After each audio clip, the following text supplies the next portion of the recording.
İkinci mevkıf. Bismillahirrahmanirrahim.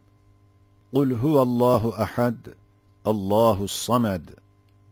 Şu mevkıfın 3 maksadı var. Birinci maksat, bir yıldızın tokatıyla yere sukut eden ehli şirk ve dalaletin vekili, zerrelerden yıldızlara kadar hiçbir yerde zerre miktar şirke yer bulamadığından, o tarzdaki davadan vazgeçip, fakat şeytan gibi vahdete dair teşkikat yapmak için 3 mühim sual ile ehadiyete ve vahdete dair ehli tevhide vesvese yapmak istedi. Birinci sual, zındıka lisanı ile diyor ki, ey ehli tevhid! Ben kendi müekkillerim namına bir şey bulamadım, mevcudatta bir hisse çıkaramadım, mesleğimi ispat edemedim. Fakat siz ne ile nihayetsiz bir kudret sahibi bir vahidi ehadi ispat ediyorsunuz? Neden onun kudretiyle beraber başka eller karışmasını kabil görmüyorsunuz? El cevap. 22. sözde kat'î ispat edilmiş ki, bütün mevcudat, bütün zerrat, bütün yıldızlar, her biri vacibül vücudun ve kadir-i mutlakın vücubu vücuduna birer bürhan-ı neyyirdir. Bütün kainattaki silsilelerin her biri, onun vahdaniyetine birer delil-i kat'idir.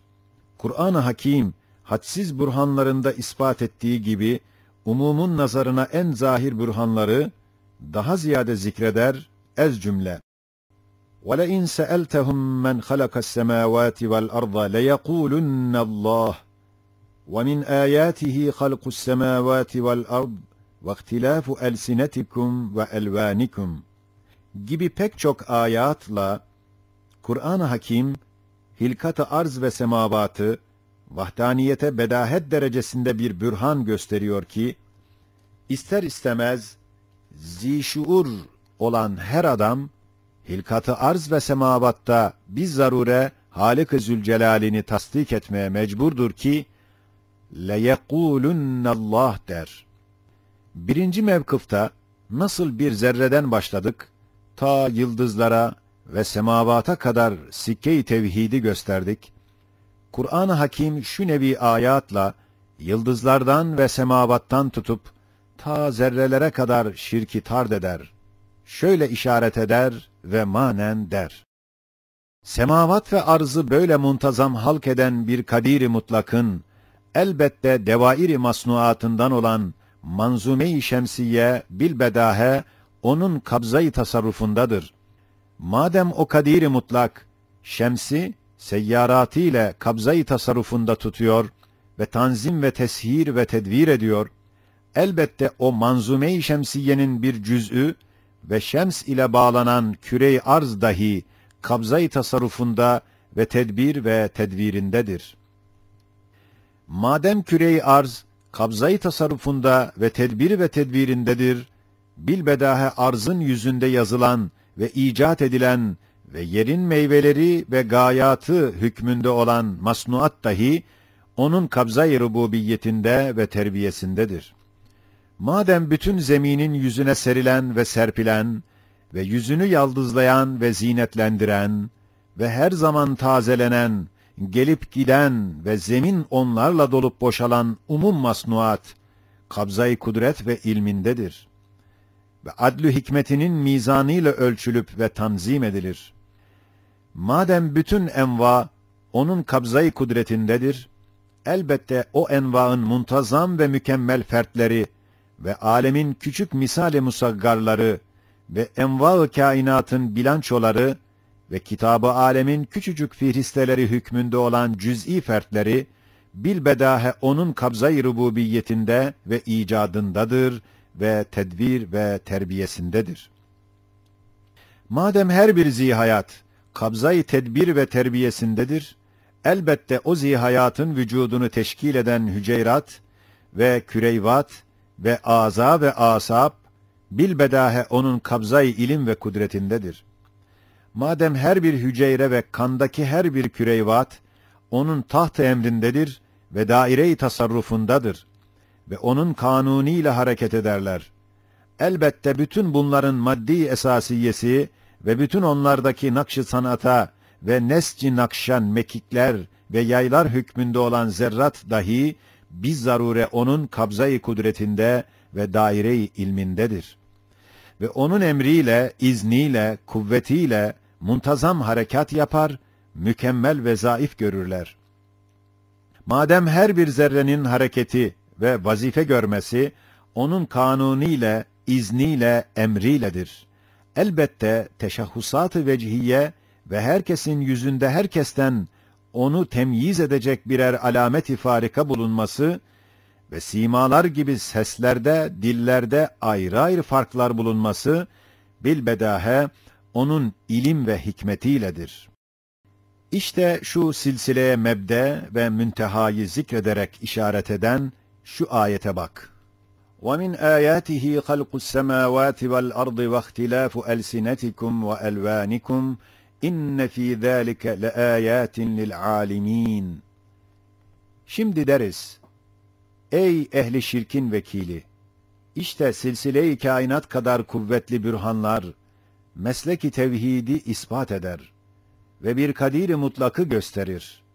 Madem hilkat-ı semavat ve arz, bir sani kadiri ve o sani kadirin nihayetsiz bir kudretini ve o nihayetsiz bir kudretin nihayetsiz bir kemalde olduğunu gösterir. Elbette şeriklerden istina-i mutlak var. Yani hiçbir cihetle şeriklere ihtiyaç yok.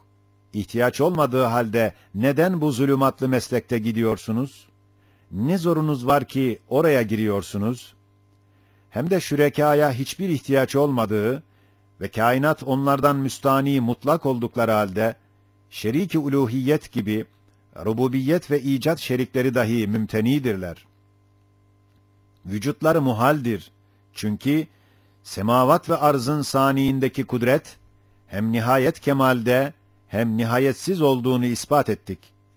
Eğer şerik bulunsa, mütenahi diğer bir kudret, o nihayetsiz ve gayet kemaldeki kudreti mağlup edip, bir kısım yer zapt etmek ve ona nihayet vermek ve manen aciz bırakıp, hadsiz olduğu halde tahdid etmek ve hiçbir mecburiyet olmadan bir mütenahi şey, nihayetsiz bir şeye, nihayetsiz olduğu bir vakitte nihayet vermek ve mütenahi yapmak lazım gelir ki, bu, muhalatın en gayrimakulu ve mümteniyatın en katmerlisidir.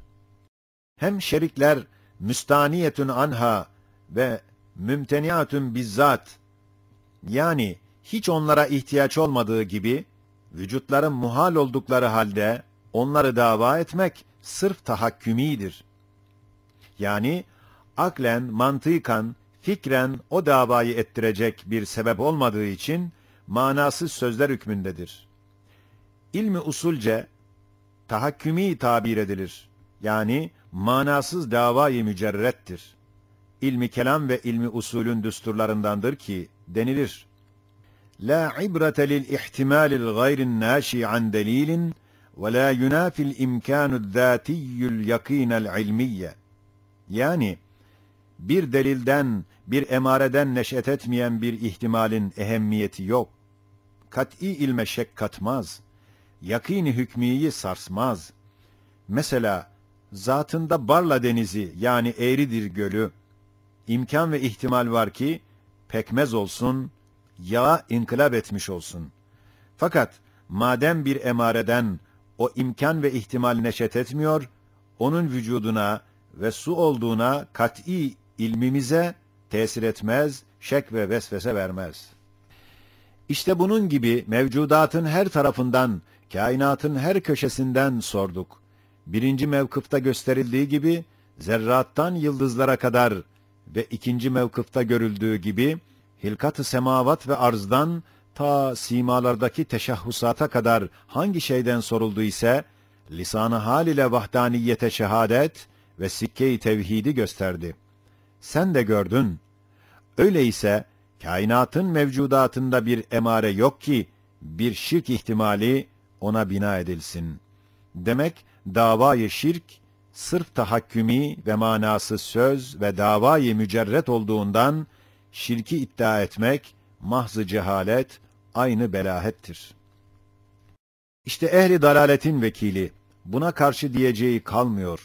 Yalnız diyor ki, şirke emare, kainattaki tertibi esbaptır.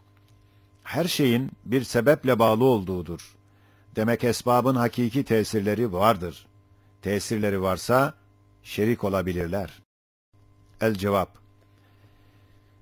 Meşiyet ve hikmet-i ilahiyenin muktezası ile ve çok esmanın tezahür etmek istemesiyle, müsebbebat, esbaba rapt edilmiş. Her bir şey, bir sebeple bağlanmış. Fakat çok yerlerde ve müteaddit sözlerde kat'î ispat etmişiz ki, esbapta hakiki tesiri icadi yok. Şimdi yalnız bu kadar deriz ki, esbab içinde bilbedahe en eşrefi ve ihtiyarı en geniş ve tasarrufatı en vasi insandır. İnsanın dahi en zahir ef'al-i ihtiyariyesi içinde en zahiri, ekil ve kelam ve fikirdir. Yani yemek, söylemek, düşünmektir. Şu yemek, söylemek, düşünmek ise gayet muntazam, acip, hikmetli birer silsiledir. O silsilenin 100 cüz'ünden insanın desti ihtiyarına verilen ancak bir cüz'üdür. Mesela yemekten bedenin tagaddi hüceyratından tut, ta semeratın teşekkülüne kadar olan silsile-i ef'al içinde, insanın desti ihtiyarına verilen yalnız ağızdaki dişlerin değirmenini tahrik edip onu çiğnemektir. Ve söylemek silsilesinden yalnız meharici huruf kalıplarına havayı sokup çıkarmaktır. Halbuki ağzında bir tek kelime bir çekirdek gibi iken bir ağaç hükmündedir. Hava içinde milyonlar aynı kelime gibi meyveler verir. Milyonlarla dinleyenlerin kulaklarına girer. Bu misali sümbüle, insandaki hayalin eli ancak yetişebilir. İhtiyarın kısacık eli nasıl yetişir? Madem esbab içinde en eşrefi ve en ziyade ihtiyar sahibi olan insan, böyle hakiki icattan eli bağlansa, sair cemadat ve behimat ve anasır ve tabiat, nasıl hakiki mutasarrıf olabilirler? Yalnız o esbab birer zarftır ve masnuat-ı Rabbaniye'ye birer kılıftırlar ve hedaya-i Rahmaniye'ye birer tablacıdırlar. Elbette bir padişahın hediyesinin kabı veya hediyeye sarılan mendil veyahut hediye eline verilip getiren nefer, o padişahın saltanatına şerik olamazlar ve onları şerik tevehhüm eden saçma bir hezeyan eder.